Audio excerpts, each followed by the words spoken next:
So since I'm on the go, I had like I literally, it's just the setup was real.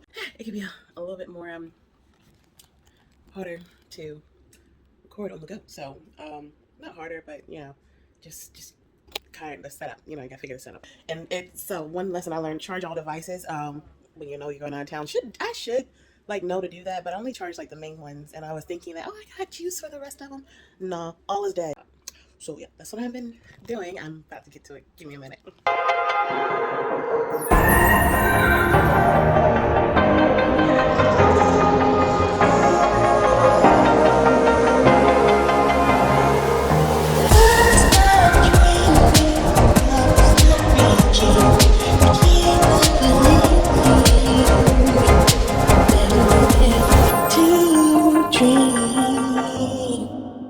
Y'all know I often get stuff to y'all pretty much raw. So if you, I've been trying to do like a little minimizer because I'm on the go. So if we get a little background noise, hopefully you won't get too much, but you may get a little bit here and there. And if you do, I apologize. Hi y'all, it's your girl Christiana back again with another, not a tea for the week, but a sketch and say. And what are we going to be doing today? Well, we are going to be going over the Netflix series Little Women. And y'all know I love my K-drama, so yes, it's another K-drama. Will they always be K-drama? But since it's pretty much like, okay, that's not all I watch, but it is majority of what I watch. I mean, I may from time to time throw something else in the mix just to throw you off on a loop because I think I may have said this before, but I don't know if I have recently or not. But I can't get bored with doing the same thing over and over again, and so therefore I like to mix things up and give a little variety. So yes, this is a particular K-drama on Netflix, and it was super duper good.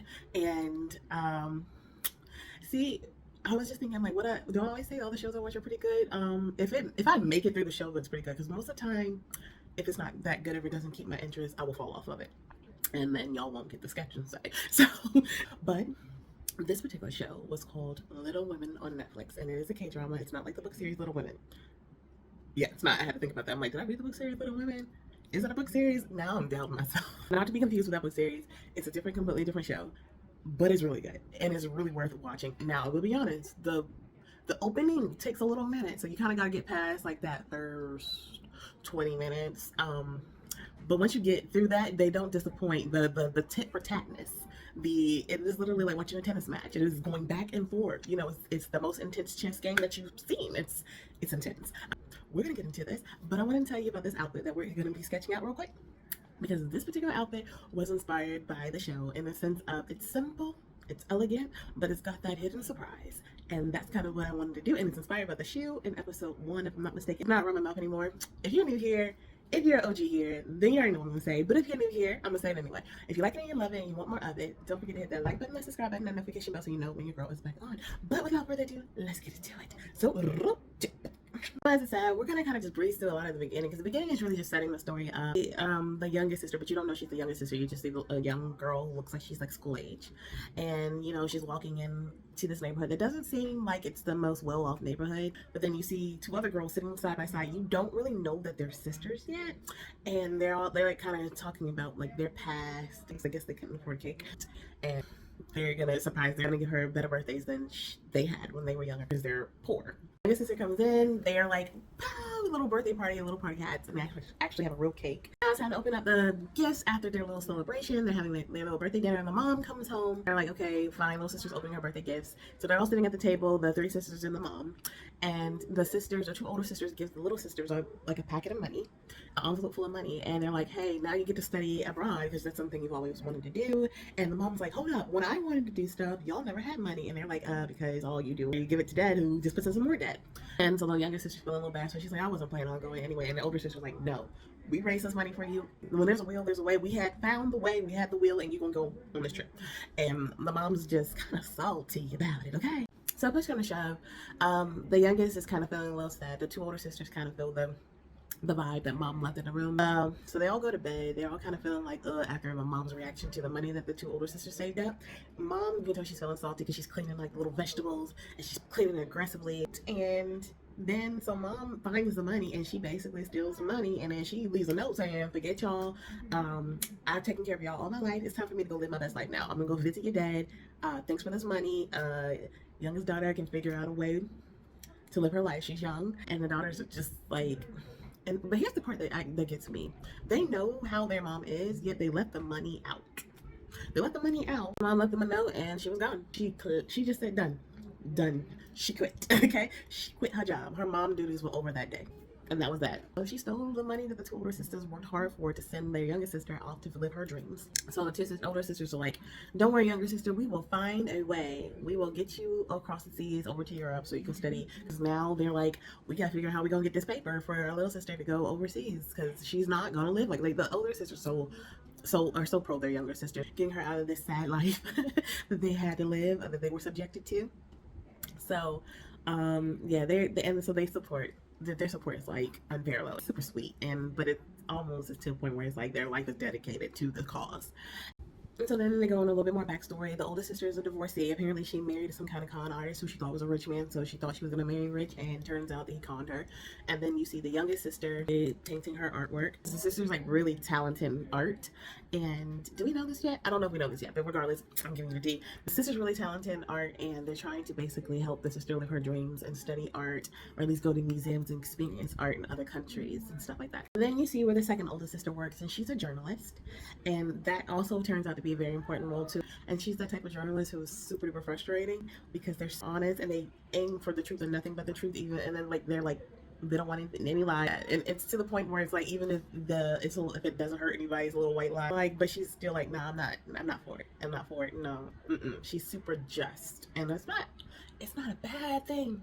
It's not a bad thing, but it can be annoying when you're kind of pent up in some tight situations already. Okay, I'll just leave it at that.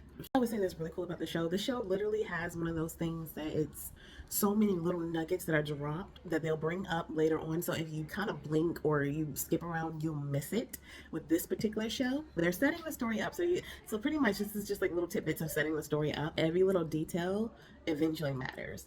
And I thought that was kind of cool in the way they wrote that, because that's not something you see all the time. How these tiny, well, I mean, you do, but like this one has so many of those little details that they bring you back to, and then they have this way of making it all make sense, which I think is pretty cool. The other sister goes to work, and her like only friend at work, as they call themselves both the outcasts at work, is this bookkeeper who's really into orchids, which is actually turns out to be a very important note to remember later on. So bookmark that, you guys. That's super important to know. So then you see the bookkeeper orchid girl lady. I'm gonna get her name. I'm gonna actually say her name. I know most of the time I just give people a nickname, but yes, you see the bookkeeper / orchid lady. You see her taking out the older sister, because they're like actually good friends and they're work buddies. So you see her taking her out to a very wealthy restaurant, not lunch, but wealthy restaurant, and they're going under the guise of being rich for a day. And then when they're going up, and she told the older sister to dress up, but then the older sister kind of, she you would tell she dressed up, but it was still kind of tacky for the venue. So she kind of corrected her style a little bit, and then she gave her these gorgeous shoes to wear, and that is where we're getting our inspiration for this particular outfit with.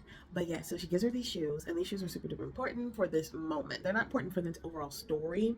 They have times where they bring them back up, but they're particularly really important for this moment. And they had like a highlight moment, and they were so gorgeous, and I was inspired by them, so therefore, yeah. So the co-worker of the older sister, the bookkeeper orchid lady, she has this app that she's been working on that's called like the bookkeeper app or something like that, and that ends up being important later on. And then so you're looking at this bookkeeper app, and she's looking at the money from the app, and she also hands the older sister these stack of papers and just says, hey, I just need you to sign it. And the older sister's like, but it's all in English. And she's like, yeah, I just need to borrow your name real quick. Okay, so and like just protect yourself one-on-one, you learn not to sign anything that anybody gives you. But she trusts this person. This is her friend. Older sisters are still trying to find a way for the younger sister to go on this trip. They're scrounging up all the money that they can to get the younger sister on a trip. If I sound nasally, guys, it's probably because I'm getting over cold. I mean, we're just bearing with it all today. So the youngest sister, and she's kind of like not for trying to take her sister's money for whatever the reason is. She's got this rich friend because his youngest sister got into this prestigious school based on her talent, because she's really talented. And she got into this prestigious school, and she's kind of like, I don't know if she's ashamed of her family's money or her family's financial situation 100% right now. It's just that she's not really trying to take from her sister, and she's like okay with, in a way, mooching off the rich family. But yeah, it's a weird dynamic right now. I don't think they really 100% fully explain why she was okay with that. I mean, they do, but they don't, I don't feel like. So But the younger sister's like, hey, I got this rich family that's pretty much trying to take care of me, and I'm gonna rock with them because I don't need y'all money, older sisters, because y'all barely got it and they got me. You don't gotta worry about that. And the older sister's like, well, we're not beggars. You're taking this money. And she's like, nah, I'm good. Rich family got me. So the rich family is a huge and important part because they are they are like the main reason why all crap hits the fan. Okay, when I mean like these three sisters world comes crashing and tumbling down. Yeah, this yeah, they're setting that up. My sister is selling her paintings and making deals with this rich family for her paintings, and the older sisters are like, nah, y'all can keep y'all's money, we're not selling her work. And then but the rich family's like, oh, we already bought it. And the younger sister's like, this is my money, this is my life, I'm gonna do what I do. And the older sisters are kind of like they're kind of trying to like barge in and tell her like she doesn't need to be selling her artwork or anything like that. And the younger sister's she doesn't care for the older sister's opinion in it, and she just feels like they're just getting in her way. And I mean, I felt like honestly it's an honest living as long as she's getting credit for her work. But I think maybe that she wasn't getting credit for her work, and they found that out, or like they know some of the dangers. But like the show doesn't tell you that in this moment. You just see her selling her, getting paid for the artwork that she created. You can tell that it's a portrait of the rich family's daughter. So that's pretty much all you can tell. After oldest sister and her and the bookkeeper orchid lady friend would have their like day of being rich dinner, you see older sister going back to the bookkeeper orchid lady friend's office, and then you walk in. This is probably like the one name that y'all hear me say, Do-il. Then you see Do-il walk in. He's the gentleman in the suit. He walks in and he's like giving the older sister all these instructions. He's like, by the way, here's my phone, put your number in. And so at first you think he's super duper interested in the oldest sister and he's got like a little crush on her, but it turns out that the story's getting thicker. Right now the story's starting to, it's like we set you up. Now get ready, because we starting to play the game.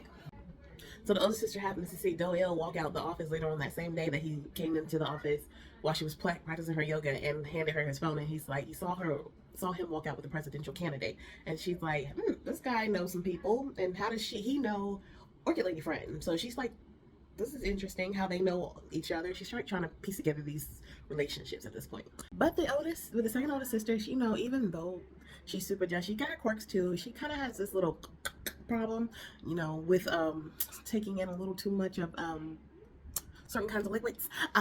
So yeah, she's kind of got a little bit of problem. That's her coping mechanism to her daily stressors of living in poverty, and basically not having what she needs. So that's her coping mechanism. She's been hiding her coping mechanism in her Listerine bottles, her mouthwash bottles. So yeah. Is it healthy? No, but it's what she do. It cuts into a scene about there's like a bunch of TV cameras, and then one of the reporters that you saw with the second oldest sister, and then you see this guy, the guy wiping the tears of this older guy, and then his wife standing behind him, and the second sister and her team of reporters are like covering the story, but the second oldest sister feels like something's funny and off about this guy, and I don't trust him. He seemed fishy to me, and everybody else, but like he's got the public's favor. Like, why don't you like him? And she's like, I don't know what to say. He just not adding up to me. And then you kind of like cut back into the second oldest sister, who's kind of looking to solve these like mysteries of these people who got, and they look like they've kind of caused their own reasons of checking out, but she's like, I don't think that they're causing their own checkouts. I think something's happening and that we're missing a key element here. And so at first I thought she was like, because I was watching it, but I wasn't watching it. At first I thought she was like a detective, and I was like, oh, she's a journalist. So yeah. So she's kind of getting into all these cases of these people who have committed their own checkouts. And she's like, something's fishy. I don't think that they're doing it. Something's more to the story. So it circles back around to the presidential candidate. He's doing an interview. Her older sister is sitting in the audience. She asked the presidential candidate a question, and she's like, hey, I was doing some research, looked at all these self-checkouts that have been happening, and she's like, but around these people who have all been around you, and something's not adding up. I'm not saying that, she's not saying that he did it, but she's like, it just seems there's something fishy happening, and am I the only one who notices this? And it's like a bunch of people who had been related to a certain kind of bank, that apparently, because the presidential candidate guy, he's a lawyer, and it's something to do with a bank, and something happened with that bank. I think the bank went bankrupt or something like that, and a lot of the employees at the bank kind of did their own self-checkout. And she's like, you say you defended this bank, but something's not adding up here. And so she called him out in a public meeting. Yeah, and the lawyer guy was not happy about that. So in that, the second older sister get back to her work office, and because of that moment when she called out the presidential candidate, all of a sudden she gets a call from the head up people in her corporate office, because there's a video of the presidential guy who's like, "You smell like you've been sipping on some stuff," and she's like, "I don't know what you're talking about." So apparently he sends a call. The lawyer presidential guy, he sends a call in to get her desk looked at, and people are literally like, "Okay, I don't." Not our culture, but they start going through her personal items. Another co-worker that goes into her purse, dumps out her Listerine bottle, and then goes into her office drawer, pulls it out, and sees all these bottles of her sippers. Okay, she's got bottles of them. I don't know why you would have bottles of sippers in your work office desk, but whatever. Not my life, hers, not mine. So the second sister is getting through the disciplinary committee. She's getting suspended or putting on probation or something like that because of her sipping on the job. The next character they introduce is the great aunt. She's the aunt of the three sisters. She's the great aunt of the three sisters, and she's well off. The great aunt, it happens to be, to say, I won't say she's heavily important, but she plays enough of an important part for you to mention her. So the great aunt is, she's wealthy, but the second oldest sister, apparently, you just know she has a relationship with the second oldest sister, but not with the other. We see the second oldest sister going out with the great aunt. The great aunt, we find out later on, the great aunt actually raised the second oldest sister. That's why the great aunt is only calls the second oldest sister, and which is why, even though the great aunt is well off, the rest of the family is still poor. It doesn't seem like she's stepped in to really aid the rest of the family outside of the second oldest sister. She kind of took her in as her ward and her charge, and that's the help that she gave. That's all we know about the great aunt at this moment. And then the scene cuts back into the oldest sister, who gets to go over to the best friend Orchid Lady bookkeeper's house, and she's her first time visiting this house, I think. So she's looking around the place, and she sees all these fancy items, but the place kind of looks a little run down. But she's got like a bunch of fancy clothing and shoes and bags and stuff like that all around the house. And then she turns around, she looks in the closet and sees feet with some red heels that are in the closet. So a pair of feet sticking in some red heels in the closet. Turns out that the friends of her bookkeeper friend, Bestie, has seemed to have self-checked out. And she is now left in a closet in a coat and some red heels. And she ain't there no more. Okay, she there, but she ain't there no more. We're gonna leave that at that. So the oldest sister is kind of like, she is like in a mood. She's gone to work the next day, or she's still traumatized over the entire event, and she hears like other co-workers saying what they need to say, like kind of like talking about it and stuff like that. And so she just snaps at them. She's like, y'all ain't gonna talk about my friend like that. So she snaps at them, and she's not here for it. She's just not here for it. And then she's called into the office, because now the real story is starting. Okay, I don't think he might be the company. He's high up. He's a high up position. He comes down to get the older sister and Ildu. Oh crap! Now I forgot his name.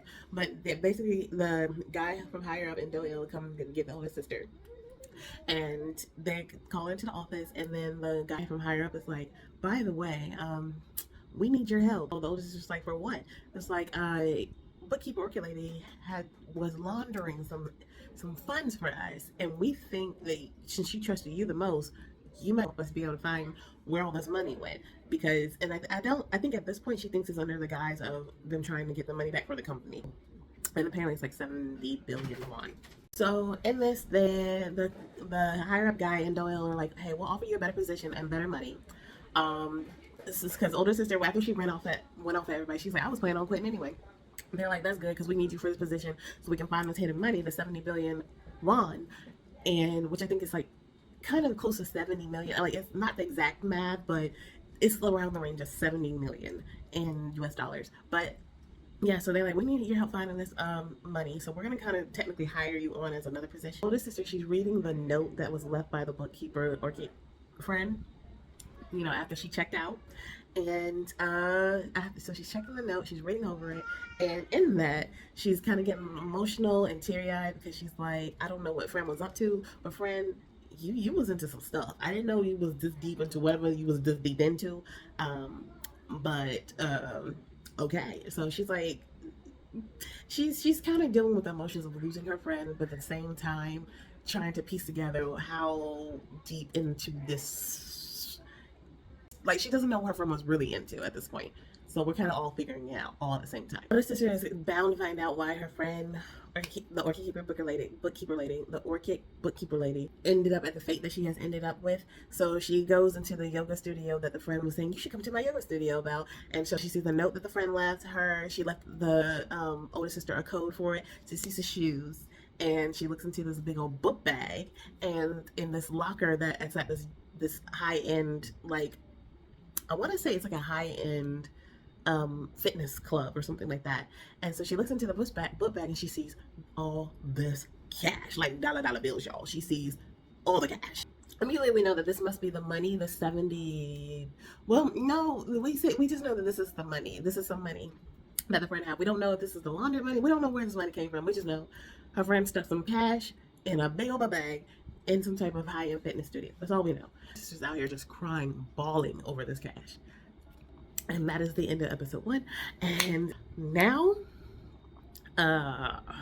it's really starting to get started. Like, that was how the story got set up. Now that the story is set, y'all, get ready. It's getting to the end of it, and I was trying to knock out all of it and get it done, but I'm feeling it. So we're definitely gonna have to break this up into 2 parts at the very least. 3, the most, 2, the very least. So hang tight for more. And in the meantime, I'm pretty sure I was sketching, but sometimes I'm gonna be honest with y'all, when they got to the end of it, girl was getting tired. She felt them eyes getting low. So we're gonna have to get ready to go. But before I do, I definitely want to show you the sketch right here. See that? Again, they were inspired by these shoes right there.